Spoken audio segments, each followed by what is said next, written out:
We will talk about how to make a difference, because when we say effective presentations, the most important thing is how am I going to create an impact on people? And then three main topics are so important while preparing a presentation. The first one is the knowledge. Knowledge about your topic, knowledge about your audience, knowledge about your design. So we will try to get in detail about this firstly. And then the design phase. I think presenters are like architects. Do you agree this or not? Because you are like, you know, like making a building. You're designing all your stuff, and it's not an easy thing. The third thing is how to make a connection between you and the audience, which is, I think, the essence of any effective presentation. And tips, as you mentioned, some tips about creating impact on stage, and then maybe I can answer if you have questions in mind. By the way, please stop me if you have any questions. So some presentations are really bad, some are good, some are very good. Can you give me a few tips about which ones are really good? Usually presentations that involve the audience. Yes, yes. Yeah, when you're interacting with the audience. Sure. What else? When we don't speak really much, but we say interesting things. So Yes. It's important for the audience. Yes. Yes, it's the power of words, right? When you give a great story, a short and great story, when you give the impact and when you see people's eyes are, yes, I believe in you, I believe this, yes, this is true. That moment is important. That's why we don't need too many words, but just stories to tell or examples, great examples to tell. More than 4 million presentations every day about everything, some business, sales, and sometimes you want to sell something, sometimes you want to convince something. 1 million presentations per hour around the world. But how can I really make a difference in all these? So I have a question for you. There are some topics here, like knowledge, like presentation style, stories, images, a catchy and wonderful video. Which one do you think makes the difference? Sorry? For me, presentation style. Presentation style? Knowledge. About your audience. Knowledge about your audience. Sorry? Stories. Yes, the speaker. These are, yes, sure, really important. Your knowledge. How are you presenting this topic? What kind of stories you have in the pocket? But it's you make the difference. I have an example for this. Think that we didn't start to this presentation, and I came here, and I started like this. Good morning. And we will be talking about effective presentations today. So I want to learn if you have some expectations. So I will be happy if you can share your expectations with me. And effective presentations are really important to do. Okay, I will start. What do you think? All the people snoring by the end. But there is one thing which changed. I still have the knowledge, I still have the presentation style, because this is lecture, obviously. I may still have some stories or a catchy video, but me, as a person or as a presenter, I'm not on this stage.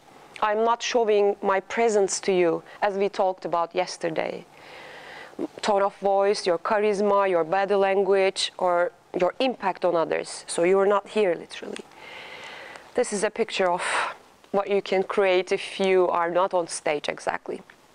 By the way, yesterday I saw someone like this after all that parties.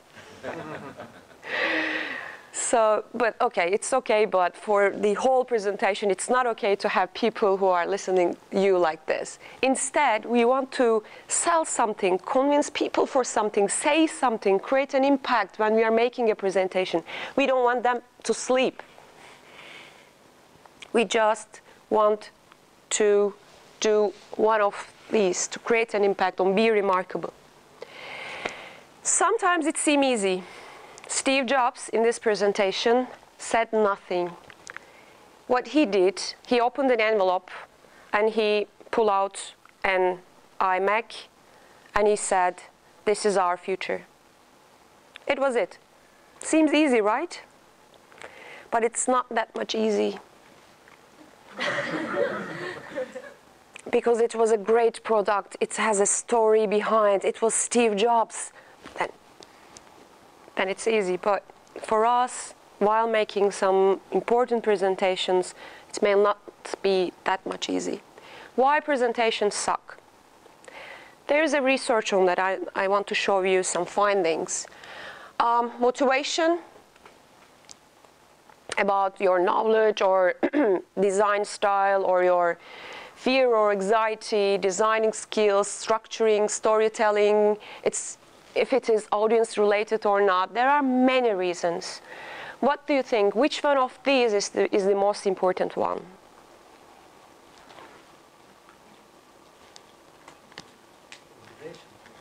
Motivation for what? To design or to do? Any other opinion? Delivery? Okay. I cannot say that this one is the most important one because it's like a chair. Without one leg of a chair, it's not possible for you to sit down, right? Chairs has to have 4 legs. So all these topics are like legs of a chair. But of course, motivation is so important. Your delivery is so important. However, fear and anxiety really makes motivation suck. Because what happens, at least to me, what happened when I was 24 years old, I know my topic, I know my audience, I designed it, I think, perfectly. But when I came on the stage, I was thinking that I'm not enough, remembered yesterday, to do this, and my hands are like this. These are not mine, that the emotion is like this. Where should I put these hands? And my heart was beating. And why I'm saying this is normal, what people mostly fear from, dogs. This is in 9, it's in the 10th. 9, loneliness. Flying, 8. Death, 7. 6, cancer. 5, debt in the sea or ocean. 4, financial problems. 3, insects like snakes or some flying objects. 2, high ground. And 1, public speaking. And it's the end of a really valid and reliable research, and after too many data. People are saying that public speaking is my first fear, and it's coming before that, come on. It's coming before that, because we know that we don't know when we are going to die, but when it's about the public speaking, it's something really scary in our hands. So effective presentations, as I said before, related with the knowledge, your design, and your connection with your audience. In knowledge part, I will try to go through all the 3 topics. In knowledge, we have to know our audience, right? What are their cultural issues? What are their expectations? What are their possible things in mind so that I can design after all this information? Why am I here is the best question that you have to ask before each presentation. This is the one thing that I'm doing before each training and each presentation, before preparing all the slides, before starting anything about the presentation. I ask to myself why I am here on that stage. So when you are okay with this answer, you are ready to go on. Then design. How do you plan your journeys? Remember your last journey or vacation to any place. How do you plan it? Spontaneously? Wow, it will not be working in presentations. Sometimes yes, if you're an expert on that, but it can be hard. But at least you know spontaneously you are going out and take it. Yes, I will take this plane and go to Kuala Lumpur. but at least you decide where to go, right? Firstly. No? Not? No? So you are going to just get on the plane. Just the cheapest. The cheapest flight. Okay. How do you design non-spontaneously journeys? In great detail and lots of research. Details and research. First, where am I going? The destination. How am I going to travel? Because from here to Sofia, you can bike, you can run, you can walk, you can, what was the name in English? Autostop? Hitchhiking. Okay, this one. And, or what else from here to Sofia? Plane. Take a plane. Take a plane. Okay, or by train. So there are many ways. When you think about your presentation, the point that you have to go is obvious, but how you are going to reach there can be different. So we have to plan all these details. And structuring information is the most important presentation skill. And you have to work on that like working in a gym, because it's a skill. You have to, or we all have to understand how to design all this stuff, because you have lots of information in mind. I should discuss about this, I should tell about this, I should use this story, I should use that video. But when you bring up all these topics in the basket, we have to know how to design and structure all of these. It's like building blocks of your story. So how we should design? Any ideas in mind right now? Remembering your first presentations or the presentations that you make, how are you designing your presentations? Think about your audience first. Thinking about your audience, and then the topic, and then The story. the stories, yes, the examples, Also the time that you have. the time that you have, yes. The simple approach to design a presentation is to divide it into units. It starts with the start.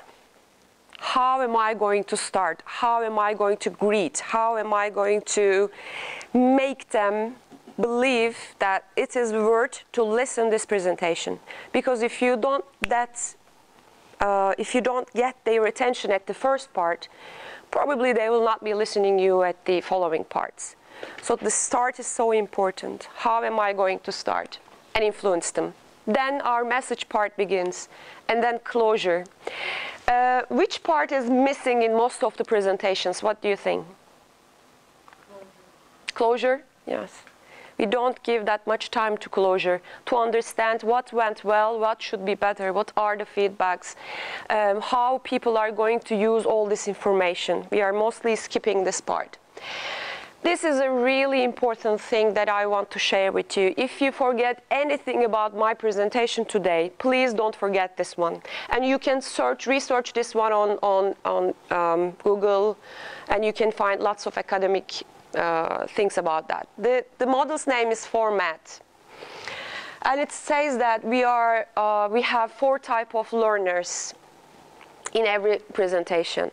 The first one is seeking for the meaning. Why? Why this presentation or this topic is important. How many of you have children?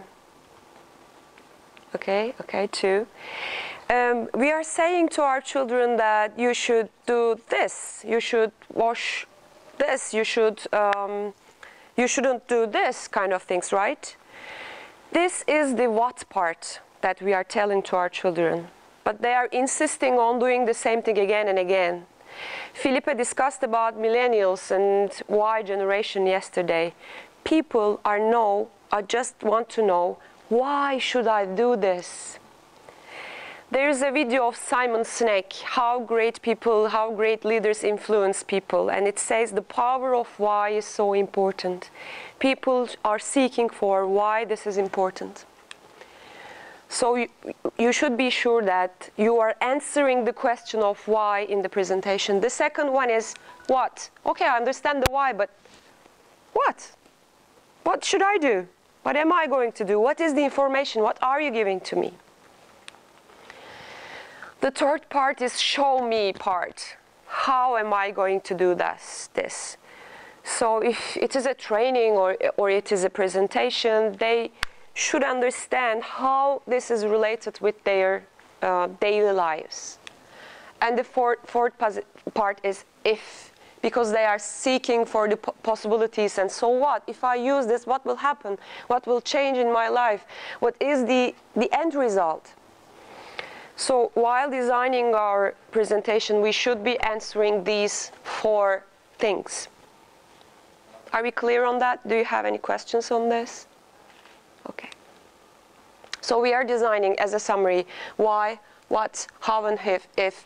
Try to be clear, try to be simple, and design your stories. We have to think about our stories.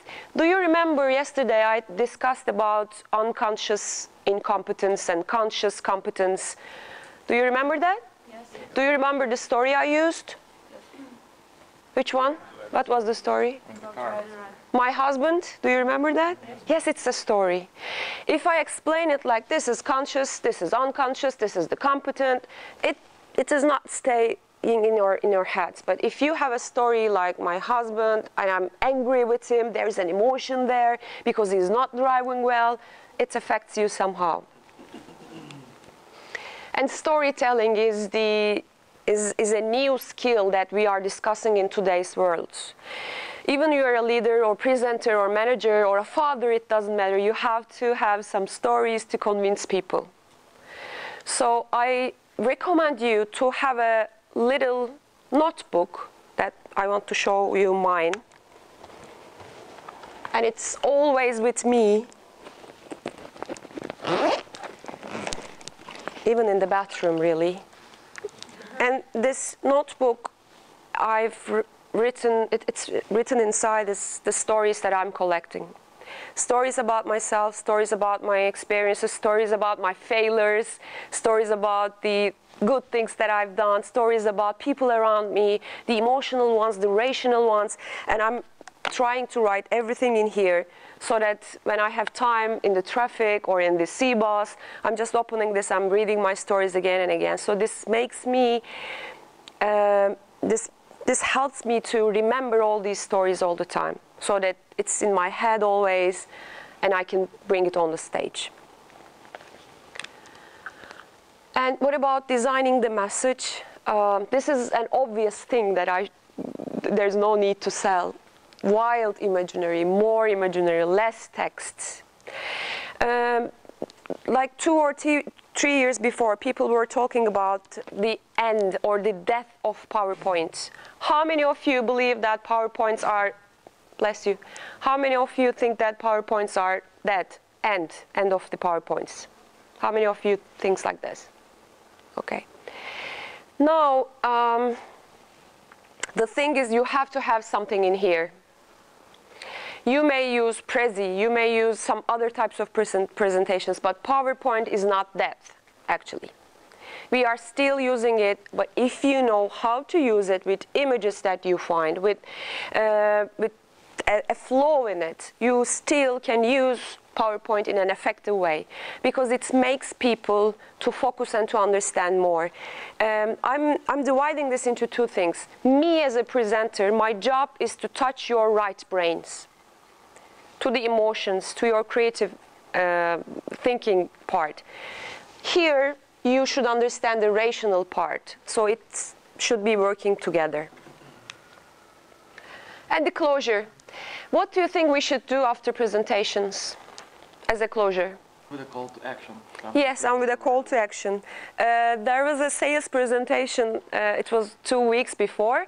They presented perfectly, believe me. I really like the things that they are presenting to me. But at the end, they said, thank you, and they leave. Come on, I was already impressed at that topic, and I was ready to sign everything that they give to me. But without the closure, they've gone. What else? Calling to action. Q&A, yes, questions and answers. What else? Summarize everything. Summarizing everything. An idea. Yes, yes. Summarizing everything. Showing your context. Yes, showing the information. But the idea is, please think about your closure. because we are just focusing on the key messages and key messages, but we are skipping that closure part. But it is also important. And when you are on stage, now we discussed about the knowledge, we discussed about the design, and let's come to the connection part. Make an emotional connection with the audience, with your stories, with your eye contact, with your examples, with your vulnerability. I really admire presenters who are discussing about their faults. Sometimes there are some difficult participants who are asking really hard questions, and I admire presentations who says on the stage, I really don't know the answer. And this is now, again, an emotional connection. Find ways to emotionally connect with the people and try to convince them not just with their brain, but also with their hearts. Do you remember the presentation yesterday about the social tea house? Yes. How was it? Emotional. Not just because of the topic itself. Why was it emotional? The passion of the presenter. The passion of the presenter. I was sitting here and I'm really impressed how she is defending the social tea house and how she is living it inside. I'm still like this. It's the passion who is coming to our hearts, and we love the topic. What is it? Doesn't matter. It can be finance, believe me. And put your presence on stage. We discussed about this yesterday. So self as a person, choose to shine, choose to show yourself, your voice and volume, your physical appearance, your facial expressions, general body movement. Sometimes we are not aware that this body is ours, but we should be aware that we are carrying this body on stage. So people are watching you on that part. In JCI presenter or JCI trainer, I think in one of those presentations, there's one thing about this hands. It says that if you are speaking with a small audience, you can use your hands like this, global warning.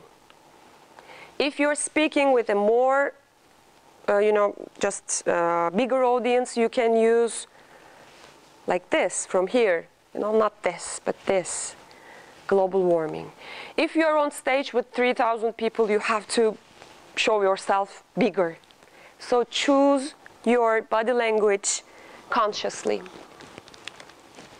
And if you're excited about what you say, people will get this passion, truly. So I know it's not easy to be here because of the fear of public speaking, but being vulnerable is important. If you are that much excited, you can say that I'm excited right now because this topic is important for me. So you are vulnerable at that point, you are open, and you are telling the truth to your people. We want everybody to watch us like this, right? Woo-hoo. And when you are on stage, by the way, read this book if you haven't. The Psychology of Influence of Persuasion and Robert Cialdini. In this book, it's talking about how to convince people, and there are 4 points which are related with the presentations. Use social proofs to convince people. Numbers, data. Felipe is using this product. Oh, okay, then if he's using this product, I can too. Kind of social proofs are important. Power of expertise. Sometimes presenters do this topic. Oops, I shouldn't say this. Oops, I shouldn't do this. But believe me that they are not aware of your faults at that moment. You know. So forget about what they are thinking of you, but just focus on your flow. And empathy, how they are feeling right now. Are they sleepy? Are they okay? Are they feeling right? Am I on the right track? And openness and vulnerability, of course, is the important thing.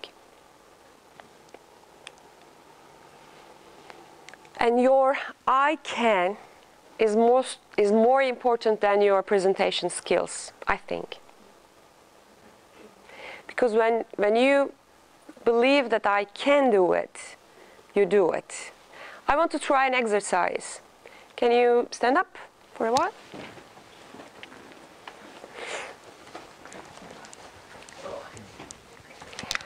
I will be showing you how to do this. Maybe you know the exercise. Put your fingers like this. Okay. I want you to turn, without moving your body, I want you to turn like this as far as you can. And when you find the last point, just remember it. Okay, put a point, mark there. It's your last place that you can turn without moving your body. Okay? Everyone's okay? You know where is it? Okay, then turn back here to me. Okay. Now close your eyes. And now think about this. Think about that point that you have just gone. And please say yourself that I can do better. I can do better. I can move more after this point, and I'm going to do this. Are you ready? Are you going to do this? Okay, now try once more. What far away will you go now? More or the same? More? Can I see the hands who has gone more? Okay. Our subconscious mind, thank you. Our subconscious mind is not that much smart. And he believes everything we say to him. Even in just 1 second, if you say your subconscious mind that I can, and if you really believe it, you turn and you do more. So please say yourself that I can before all your presentations. And this is the last but the most important point that we should be discussing, some difficult situations that we have in our presentations. What will happen if you have a talker in the class or in the room or in the presentation? What should we do? Ignore? Politely interrupt? Involve him. He's already talking after involve. Exactly why. Beat him in front of everybody. Move around the room and close to the person. What else? You said something, right? Beat him in front of everybody. Beat him in front of everybody, okay. Ask him a question, okay. I think what I mostly use is politely interrupting if it is too much.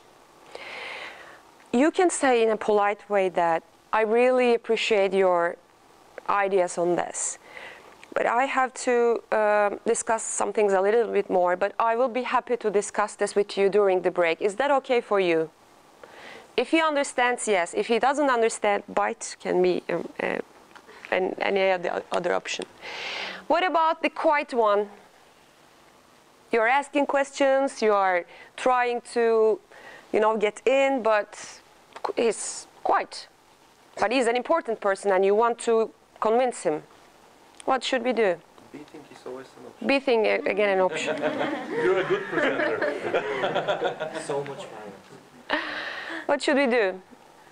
If you see a person that he is very engaged with, he doesn't participate, you can just just turn, go a bit forward. You don't have to say anything. At one point he will just feel a bit more confident because he can see it and can engage. Yes, can be. What else? Ask for his or her opinion. Ask for the opinion. Yes, definitely. There's, I think, two things which is important. The first thing is to understand why he is quiet. Maybe he has a headache. Maybe she's pregnant. Maybe he doesn't like it. I don't know. But first we have to try to understand with the facial expressions or the eye contact if he's in or not. There are people in this room who has said nothing from the beginning, but I know they are listening. So it doesn't matter quite talkative or not, but we first have to understand the reason. And then we may, two things. If he wants to talk but he's shy, we can call the name, because people are happy when they are feeling their names. We can go near him and try to individually connect, or just let him live like that, because we are afraid of introverts mostly. people should be talkative, people should ask questions, but people are not the same. Some people are learning in an introvert way. So they don't want to talk, but they just want to observe. So we shouldn't push everyone to be talkative. The fighter. I don't know, it was like 2 years before I had a fighter in one of my presentations, and whatever I said, he was like, oh, no. And he was saying something on the defense. He was saying, no, this is not not true. What can you do? You can just say, okay, can you please explain your perspective? Tell Yes. me, or just tell the audience. Yes. What do you think? And after that, you can, if you don't agree, say, does everybody agree? And this part. Do you agree on that? And then at one point, you just shut up. Hopefully, yes. Okay, yeah. It's again, we should understand the reason. I am doing presentations every day, but I see lots of reasons behind all this fight. Ego problems. I don't want this organization, but I cannot say this to my boss, and I will be attacking you. You know, it's reflection of the anger. Or I don't want to be here, and I don't have any option. That's why I'm going to use you. We first have to understand the reason why this people is fighting with me right now. We have to try to manage our feelings and emotions, and then we can openly and vulnerably ask, what's the problem? Can I support you in this? I see you in the presentation that you are against lots of topics. What do you have in mind? Can I have a coffee with you? Kind of things are maybe helpful.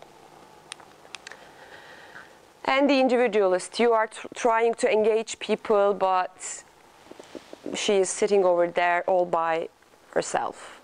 Again, the reason why, because of shyness, because of she's not okay. When we understand the reason about difficult situations, it's more easy to solve. Okay. These are my things that I wanted to share with you, but I am open to, if you have time, I don't know the time right now, but yeah, we have for some enough time for Q&A. questions and answers. Have in mind some questions, some difficult situations? Yeah. Yes, for example, if I'm some kind of, for example, if I'm the fighter, how would you actually know what's my problem? How would you understand why you're taking the action? Well, of course, it's not so easy to understand in 5 or 10 minutes what's the problem in that, but when you get experienced, you understand from the words that they use. With what kind of topic she's fighting with, directed to you or the organization or the topic that you are discussing. And this is one way. The second way is you can ask. May I ask you one open question? And I observe you that you're doing this, and I want you to be on this, and I want to know your reasons. So can you please share with me? Can be an example for that. Okay. Any more questions? So, no. Am I that much clear? Good. Let's make a summary. What did we discuss about the 3 things? The first one was knowledge. What we should know. Audience, topic. What else? Purpose. Yes, purpose and expectations. The second one was design. Designing like a building, like an architect. How we should design in a simple and clear way that we should keep in mind. And the third thing was connection. Connection with the people, and of course closure in the design part. How to connect with people in an emotional way. My experience in presentations is you have to love it if you want to do it in a nice way. Because if you love being on stage, it somehow works. So people understand that that you are in this, your heart is in this, your brain is in this, and you love being on stage. If you don't love, but you have to practice, I'm sorry, you have to go to the gym. It's something like this. You know, you have to work on that skill. But if you love being on stage, it's more easy. Thank you for listening to me. And if you have any more questions, I'm all around today. Thank you.